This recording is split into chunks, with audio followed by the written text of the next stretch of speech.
Medical అడ్మిషన్ల కోసం తెలంగాణ ప్రభుత్వం తీసుకొచ్చిన జీవో నంబర్ 33 పై నిప్పులు చెరిగారు మాజీ మంత్రి హరీష్ రావు. ఈ జీవోతో తెలంగాణ విద్యార్థులు నాన్ లోకల్ అయ్యే పరిస్థితి ఏర్పడిందని ఆరోపించారు. అవగాహన లేని ప్రభుత్వంతో అడ్డదిడ్డంగా పాలన సాగిస్తోందన్నారు. చివరి 4 ఏళ్లు తెలంగాణలో చదివితే లోకల్ గానే పరిగణిస్తామని చెబుతున్న ప్రభుత్వం పొరపాటున మన పిల్లలు బయటకు వెళ్లి 2 ఏళ్లు చదివితే పరిస్థితి ఏంటని నిలదీశారు. ప్రభుత్వానికి చేత కాకపోతే బీఆర్ఎస్ ప్రభుత్వం తీసుకొచ్చిన జీవోను ఫాలో అయితే సరిపోయేది కదా అంటూ చురకలంటించారు. ఇప్పుడు విద్యా అవకాశాలు కూడా మనకు దక్కాలి కదా. స్థానికతను నిర్ధారించేయడానికి ఒక నియమ నిబంధనలను రాష్ట్ర ప్రభుత్వం రూపొందించాలి.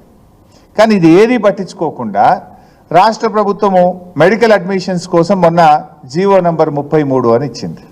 జీవో నంబర్ 33 ఇచ్చింది. దీంట్లోకి పోతే ఏమున్నది జీవో నంబర్ 33లో అంటే ఇంటర్మీడియట్ పూర్తయినాక మనం నీట్ ఎగ్జామ్ రాస్తాం మెడిసిన్ కోసం. మీరు చివరి విద్యా సంవత్సరం నుంచి 4 ఏండ్లు ఎక్కడ చదివితే అక్కడ లోకల్ అన్నారు.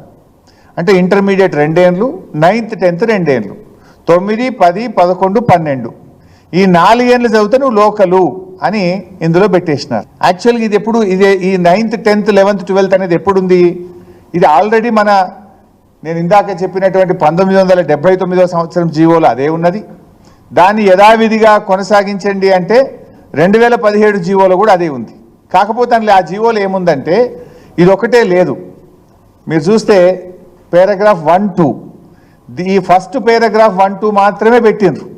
కింద ఏమున్నది ఇంకా దీని యాజ్ ఇట్ ఈజ్ మొత్తం పోతే మీరు గడిచిన 7 సంవత్సరాల్లో అంటే మీరు ఇంటర్మీడియట్ నుంచి నీట్ ఎగ్జామ్ రాయడానికి ముందు 7 సంవత్సరాల్లో 7 సంవత్సరాలు మీరు ఇక్కడ చదివి ఉండాలి.